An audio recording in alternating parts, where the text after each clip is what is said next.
Ces deux questions, qui sont un tout petit peu différentes, même si bien évidemment elles renvoient à la même thématique. Pourquoi le management et le pilotage sont importants tout d'abord, et après, donc les personnels, les enseignants ont-ils besoin d'être managés? Le pilotage et le management sont importants parce que d'abord, un établissement scolaire rassemble et fait travailler ensemble des personnels qui sont hautement diplômés.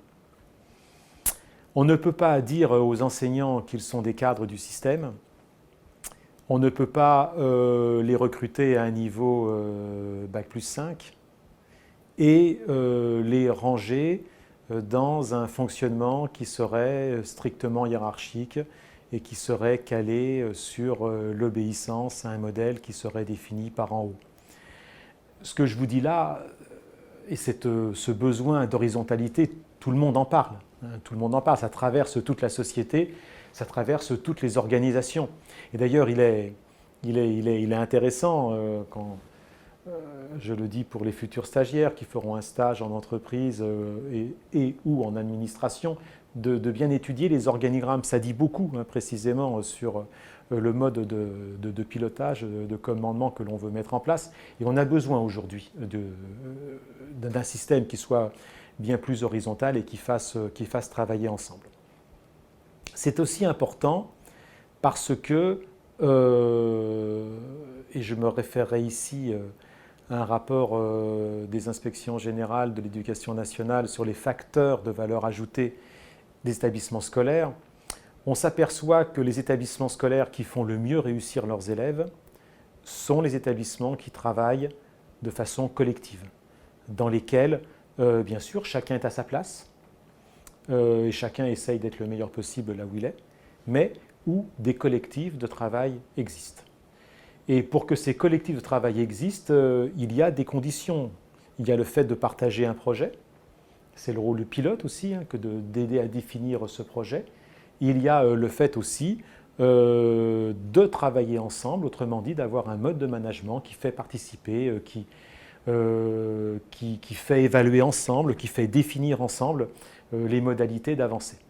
Donc, dans toute organisation, dans une organisation comme un établissement scolaire, il est indispensable de reposer sur le pilotage et le management en distinguant bien les deux. Le pilotage, c'est être capable de définir le projet qui doit nous animer, les objectifs que l'on doit essayer d'atteindre tous ensemble, qui doit expliciter le sens de l'action des uns et des autres et de la coopération entre les uns et les autres.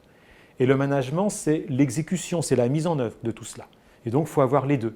Le très bon chef, c'est celui qui va donner le cap et c'est celui qui va créer une organisation qui permet d'atteindre ce cap. Il y a ces deux dimensions-là.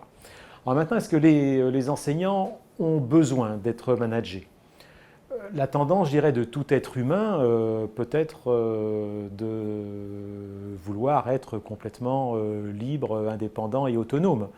Donc peut-être que le premier réflexe, ce serait de dire non. Parce que les enseignants, justement, sont hautement diplômés, parce qu'ils sont spécialistes de l'enseignement qu'on leur demande de dispenser, ils n'ont pas besoin d'être managés. C'est ce qu'on pourrait dire en première analyse. Mais on s'aperçoit aussi que c'est dans les établissements où chacun travaille tout seul qu'il y a le plus de difficultés.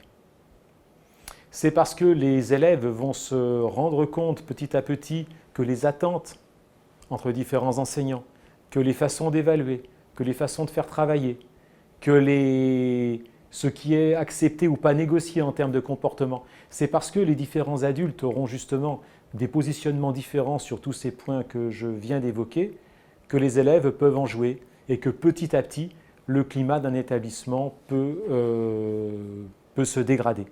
Et donc je crois qu'on peut facilement faire comprendre aux équipes, à toutes les équipes, qu'il est important d'être piloté et d'être managé.